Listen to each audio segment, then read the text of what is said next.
My son is 11 now. Is that too old to believe in Santa Claus? Some people say, see, it's maybe right on the edge. I don't know. Some people say no. I don't know. All I know is it's not our job to tell him. That's some dickhead at school's job. It's not us. I thought last year was going to be the year. He came home from school and he was like, my friend at school said she doesn't believe in Santa Claus. And I was like, oh, here we go.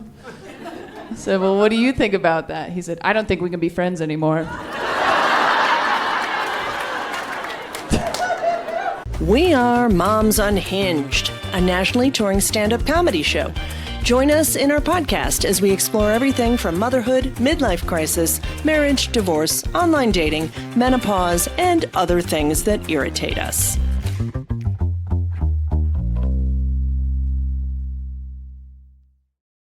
Hello, everyone, and welcome to Moms Unhinged, the podcast. I'm your host, Andrea Marie, and I'm here with the incredible, the amazing Monica Nevi. She's done so much. She's got 2 albums, 2 comedy specials. She tours all over the country. She's one of our Seattle-based Moms Unhinged comedians. Welcome, Monica. Thank you for having me. Hello, everyone. Hello, everybody. Everybody. I know. It's so fun. I just ran into someone I hadn't seen at my gym in a little while. And she's like, hey, and I was like, hey, what's going on? She's like, I feel like I kind of know more about you. I listen to the podcast. And I'm always like, oh, that's funny. Tell me something about you now. What's going on? Yeah, that is, you're like, hey, you got to know the secrets. What is this? I know. My deepest, darkest, embarrassing moments. Yeah. So good. So Monica, tell us a little bit about yourself. Just share with the audience.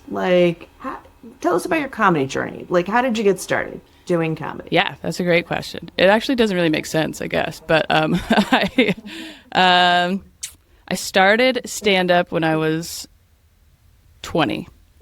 Okay. I was in college still, junior. Mm-hmm. And before that, I was an athlete. I played basketball in college, and then I got hurt and couldn't play anymore. And I had been writing jokes. I come from a very funny family. I love comedy growing up. I watched a lot of stand-up just because I liked it. And I think I started writing jokes when I was like 18. And then, when I couldn't play anymore, I decided, let's try stand-up, which I guess doesn't like... Well, no, but the nice thing is, I just thought of that, is like, there's not a lot of comedy injuries. It's not like we're getting injured and taken out from this activity. Yeah, that's fair. So sports, that's harder on your body, maybe. So that is kind of a random thing to go into, though. Yeah, it doesn't, like, I don't know, maybe not. I don't know, personality-wise, it was pretty quiet. Like, I definitely have always been funny, but it was, like, only to, like, people who were close, and, like, not, wasn't class circle. Clown necessarily or anything like that. And so then I went to an open mic, lied about my age and how many people I brought. I didn't bring anybody because I just wanted to see. I didn't want people to be there for the first time, that would be scary. And that's what clubs, if people don't know, when you first start, you're supposed to, like, bring 6 people or whatever. Bring people. Yeah. So I told them that I brought 4, and I brought 0. Yeah. They're probably like, we know everyone here. We know you didn't bring anybody. Yeah, exactly. It was a good... it wasn't a resolution, but I did start in January. And that's actually a good time to start because a lot of people do, like, the resolution is to do stand-up, and so they'll bring people, and so you actually get more of, like, a real audience for an open mic than normal. So that's a good point. Probably helped quite a bit. I went and watched one, and then the next week did it, and it went well, and I still wonder if it didn't go well the first time, would I have kept doing it? Or, like, I don't know. I mean, I watch people who are not good at stand-up all the time, and I don't know how they do it, but... It's funny. Some people are not good for a long time. Yeah. I mean, it takes a long time to get good, but sometimes people are like, I'm like, wow, you're taking a little longer. Yeah. That's a slower ramp. It's a slower ramp that you're on. Yeah. I used to be probably more judgmental, but now I'm like, that's got to take a lot of mental fortitude to keep going if it's not really going well. I don't know. Yeah. And not that, I mean, everyone gets better, hopefully. I hope I'm still getting better. And I would cringe, I'm sure, at those first few months. But it felt good at the time, and so it kept going. And obviously there was moments that were not good either. But it was, And then for the next 2 years, because I was still in school and finishing my degree, I was doing stand-up quite a bit, but less than, the grind, do it every night kind of thing. Because, I was still finishing my degree and still with the team. Actually, I was interning even though I couldn't play. Okay. So you had a lot going on. Yeah. And then I think it was like 4 years in, I'm out of school. I'm working for a Boys and Girls Club and doing stand-up all the time. And at that point, I had to start. Tuesday nights were the night that I would not go do stand-up, because if I did, then I was always working like every night of the week and I was too tired. So then at the end of that year, like September of 2016, so it was 2015, I quit my job and went on tour for 3 months and then moved to LA for 3 years. That is awesome. That is so great. So you moved to LA for 3 years.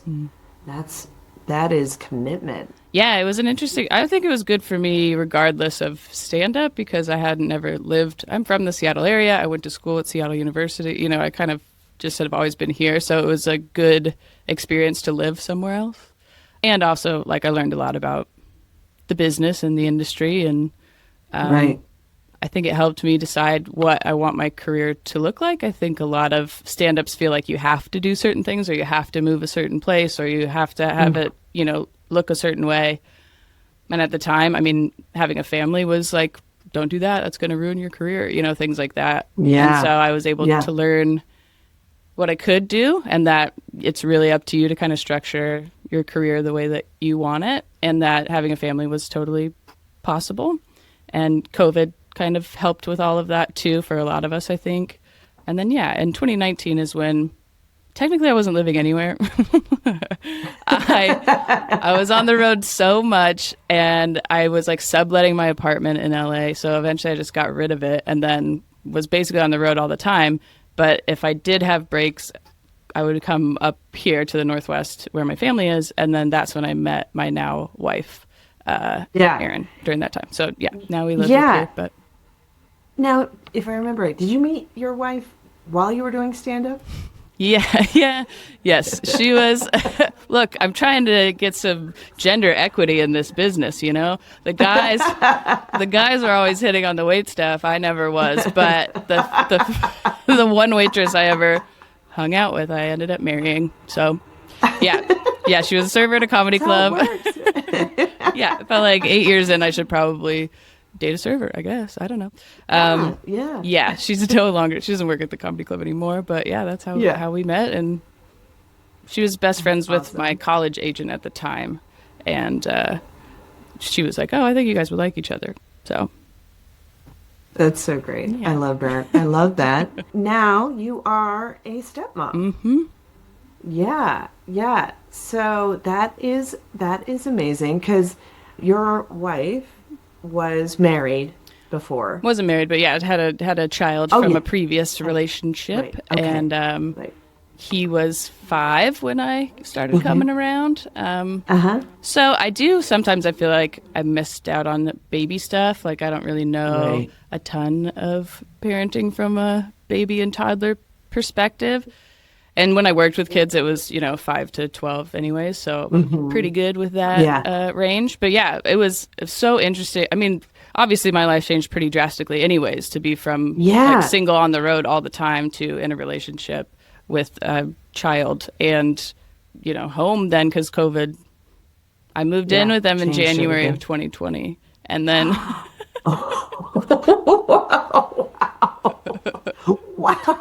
Wow, everything changed. Oh yeah, the world, your world, their world, all the worlds. Definitely, it was. So then, what worked out best, because our job became illegal, and understandably so. But I was only doing stuff online, over Zoom or whatever. And then, luckily, Erin was working at a bank, and so she could keep her job, which was good for us at the time. But I then did all the remote learning with him. So it went from me being like this fun friend that hangs around and stuff, and then, okay, we're moving into the teacher and the authority figure, really. And we spent more time together. I've spent more time with him than anyone probably in the past 7 years. So just because of the schedule, you know,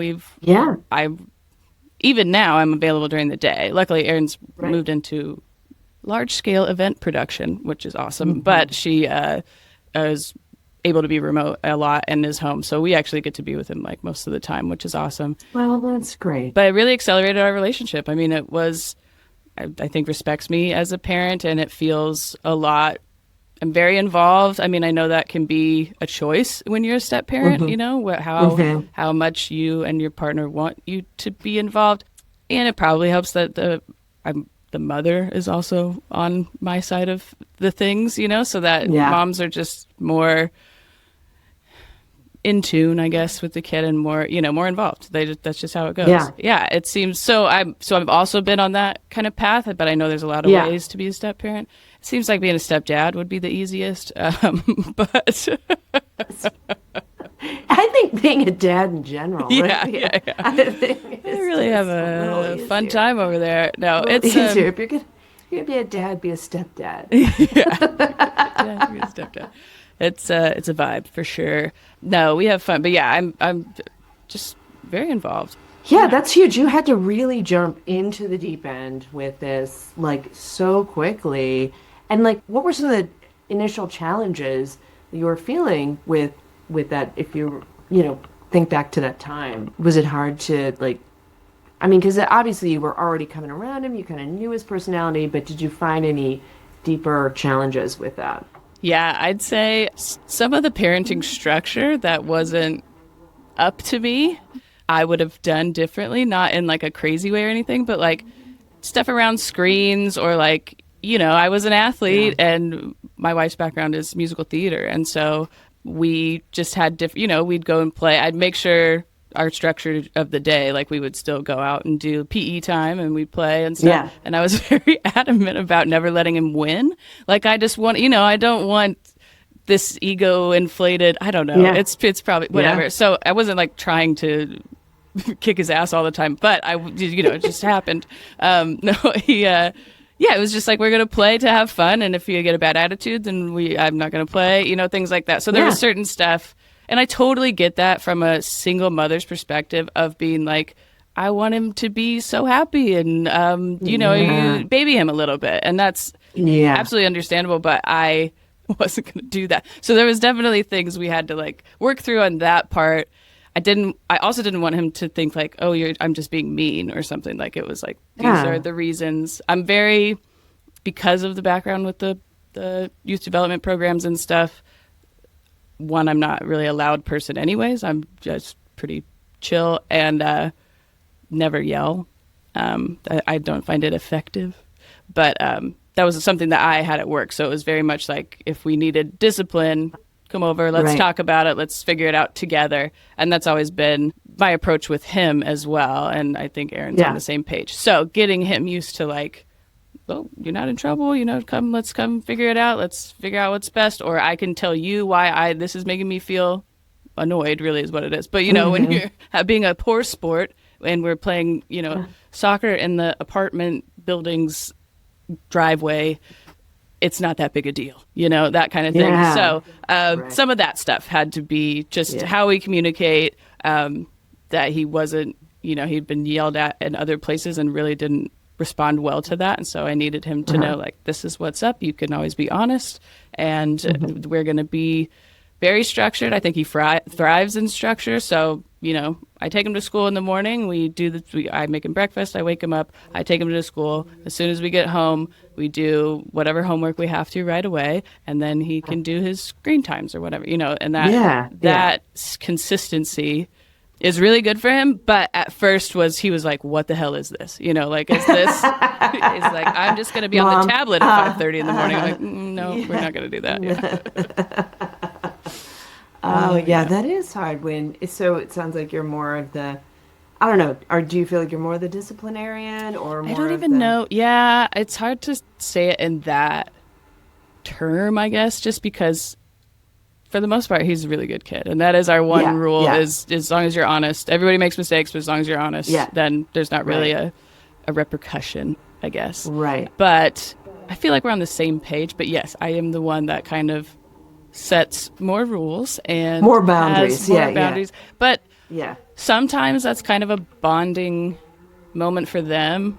They're very close. I mean, she was 20 when she had him, so Mm, still growing up herself, and they kind yeah. of went through a lot of hard things together, so they're very bonded, which is great. But Hmm. then, so I'm like, hey, let's not eat popcorn on the couch, you know? And then Yeah. they're annoyed. They're Oh both man, annoyed by you that. I know, right? What is that? And What is then that I go rule? to work and I come back and they're eating popcorn on the couch. It's kind of that. And I'm like, all right, that's fine. I got to really, Uh, doesn't really bother me, but I'm like, okay, if you spill, you guys got to clean it up. But so yeah, I'm true. definitely Yeah. a little bit more strict in that way. But honestly, I'm so weird and so goofy and not afraid to like joke around with him and his friends too. So there's a good balance of like, okay, there Yeah. are rules, but Yeah. she's fun to be You around can too. have So fun. Yeah, at it's least I fun hope so. too. Yeah, that's awesome. That's awesome. And now how old is he now? 12. Oh 12. yeah, Oh, middle school, fun puberty age. time. Woo. We're in it. Yeah. Yes. Now me. Yeah. And he's Um, I got in the car this morning and I was like, "What? Didn't you shower last night? Like what is happening?" But I know. I know, and it's either like, yeah, it's like way smelly or too much Axe body spray or whatever yeah, it might be. exactly. It's Yeah. like, yikes. I imagine that's just got to be. I think parenting is challenging at any point, but coming in, into an into a already connected situation, I think is probably just has its own experience. So, Yeah. He was really, and I don't know if this is how all kids are, but he was really protective of her, not in like yeah, he wasn't mean to me or anything, but you could tell kind of like when he I don't would want to share. yeah. Well, at first he was just excited, I think, because she had never dated anyone that um she brought over. So he had never like met anyone and didn't remember Yeah. his parents together. So Yeah. this was, I think he was also reacting to her being happier than she maybe had Hmm. been. So he was excited I was there, but he also still needed me to know that she is his. And I was like, I get it, man. I get it. But he also, I mean, now he's probably equally as protective of me. So that's nice. But yeah, Yeah. when we first started dating, because he would come in our room in the morning, every morning. And when we Yeah. first started, I would wake up and his face was like right here. And he's like, Yeah. hey. I'm like, oh, It's I know it's a morning. lot. Yeah. It's a lot. And then he'd try to get on my side, and every morning Aaron would go, "No, Lyndon, come over here," And so then Yeah. we'd cuddle with her, and then we go about our day. But he's still. They both just aren't very good at waking up, so I'm like the morning person that gets them up now. But Oh, that's fun. yeah, That's fun. I'm sure there's obstacles no matter what coming in to a Yeah. situation. Yeah. Well, that's great that you sounds like you really navigated it super well. So that's awesome. Love that.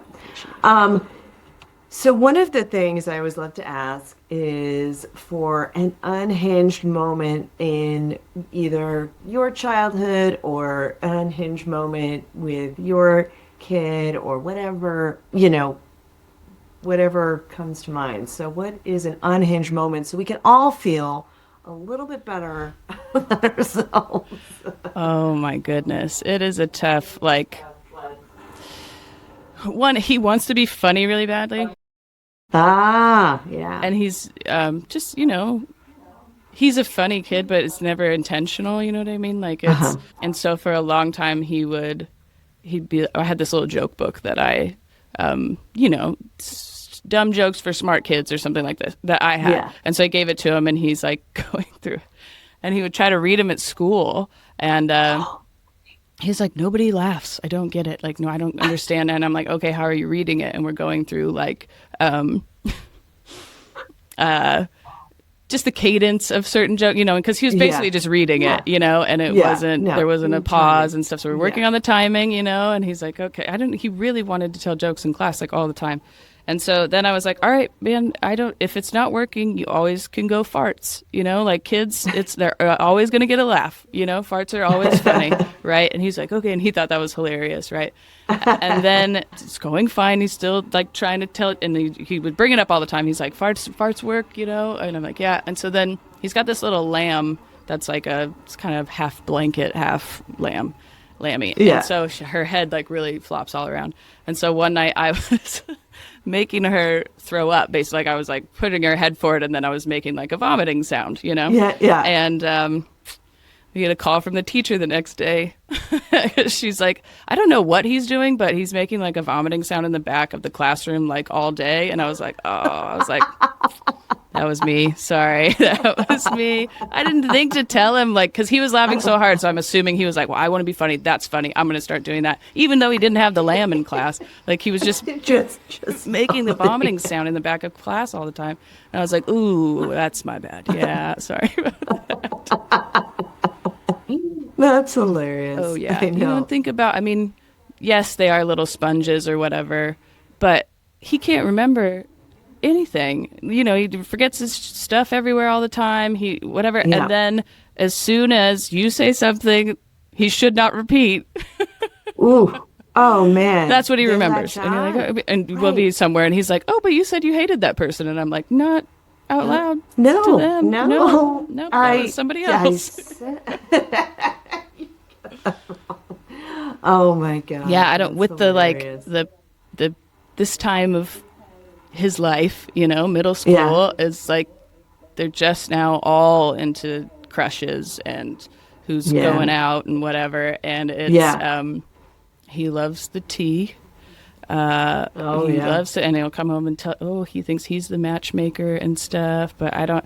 And I think we're, on par for maybe the first little heartbreak here, and I don't really know how to navigate it, because at that time, the most unhinged you are is probably middle school. You can't even make, it's like you're not even making decisions. Your emotion goes so much faster than your brain. Yeah, and you just don't know who you are yet. You're really kind of coming into this, like, just testing things out, like, and it is interesting at that time, and it's hard to, as a parent, it's hard to like support them during that time, because it's like you don't know what to do. Yeah, well, I was talking about this yesterday, but with my parents, like, we had like instant messenger, and like MySpace was probably like just coming about when I was in middle school and high school. They didn't. I was like, oh, my parents don't even know how to log into this. They don't know how to do anything, right?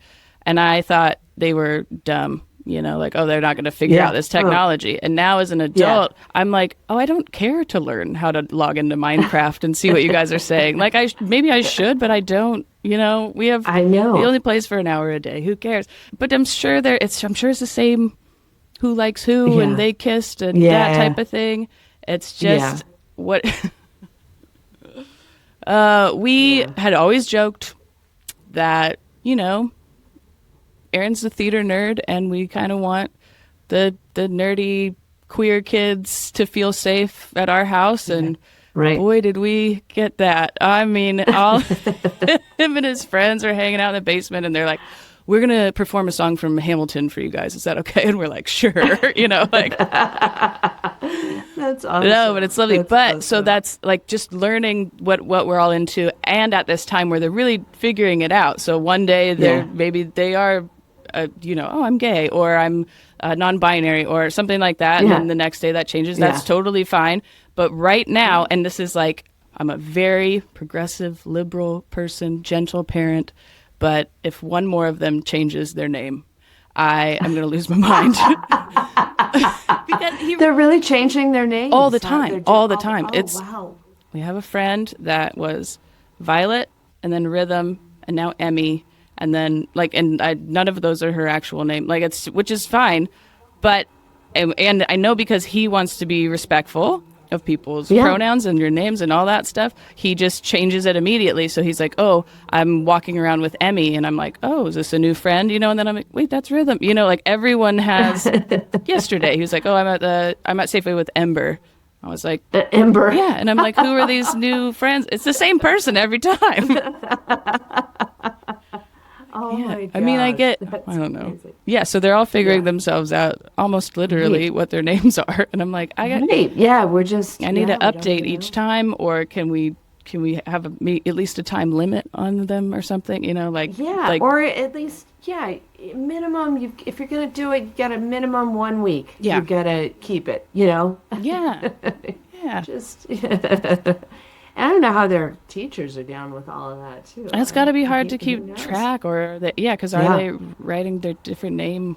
I don't know. Yeah, that's I don't know. Which I totally support them figuring it all out and finding out who they are and stuff. He was in like 5th grade, and he was like, "Oh, well, my friend is aromantic and asexual." And I was like, she's 10, so I think that's just being 10. You know, like that's not. Yeah, that is a normal 10-year-old. Yeah, I was like, you don't have to figure it out right now. You know, I was like, okay. I mean, I'm glad you guys know there's lots of different fluid spectrums and stuff. Yeah. Yes, but you don't have to pick one. You know, you just see what's going on. Yeah, yeah. I was like, I think everyone is asexual. Hopefully, when they're 10. And it comes and goes, you know, that. You'll get back to it. Don't worry. Oh my gosh. Oh my gosh. So what is the part you love about comedy? Just getting back to comedy. What do you love about traveling around doing comedy? I love knowing that I'm funny all over the place. That's really nice. That's why, you know, I do love the travel. That can also be the hard part, just kind of tiring and stuff. But it's also at the moment, like, it feels very hopeful when I'm on stage with people I've never met in a very divided time in maybe an area of the country that would not be excited about Seattle. And then we're all still laughing together and having a good time and not worrying for a little bit. That's really, really, no matter how much the travel is or how tired I am, once that's happening, you know, the actual doing the stand-up itself, and I feel like we're a team a little bit, you know, like we're all, the same goal is to just have a good time for a second, and that's really, really fun. Yeah, that is, I think especially now, it's such a wild time, and I think people are coming out more to... it almost reminds me a little bit of COVID times after, you know, people are like, we just need to laugh. Yeah. Let's just all laugh together because we need it. Yeah. I agree. Yeah. That's always been kind of and I'm not really political on stage really at all anyway. So it's not, you know, it's accessible. But I don't know, there was a little bit of pressure, I would say, earlier in my career, maybe like 5 years in. So this was... probably 2016-ish. Very social justice heavy was a thing, and you needed to be saying stuff. And as a person in the gay community, I at times felt like maybe I wasn't saying enough or standing up for us enough or something like that, and felt maybe inadequate, I guess, in that regard, just because it was popular at the time. And then something just hit me where I was like, well, the most important part is that it's funny. And actually, it is still, you know, doing a service or kind of giving a gift to let people not have to worry about whatever they're worried about for a little bit, you know? So that's really become the goal, is just, I want to distract you, I guess, from the stress. Well, and I think we can all just laugh about being, you know, what it is to be human. You know, I mean, like, it doesn't have to be political. It can be like, hey, we're all humans together. Which is why farts always works, you know? Farts, I so agree. I think farts are hilarious. I think they're very underrated. Really getting a bad rap. No, but stand-up, you know, it's supposed to be relatable. And so that's, I mean, that's relatable. Yeah. It's awesome. We all fart, right? I think. I'm pretty sure. It's just the moral of my stand-up journey now. It's like, just always bring it back to farts. I don't know. That is so awesome. Well, Monica, this has been so fun. It's been so great to talk to you. Why don't you let people know where they can find you, follow you, all that stuff. We'll have all these links in the show notes, but share where people can get connected to you. Love that. Yeah. Everything is my name for the most part, like at Monica Nevi at, on the Instagram and Facebook, those things. And my website is monicanevicomedy.com. And that will have my tour dates that are usually updated. They are currently. And then also links to my specials and albums and stuff like that if you want to check those out. Yeah, my first special is called Big Stepdad Energy. And then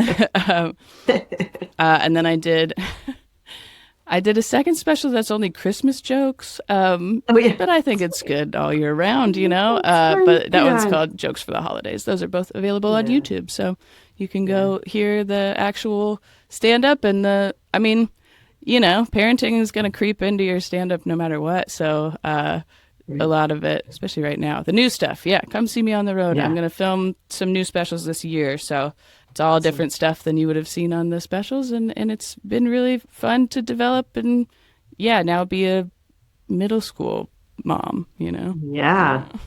Always so much material. Yes, definitely. Well, thank you so much, Monica. Thanks for listening, and make sure you subscribe, share, and follow us on the socials to get more comedy clips.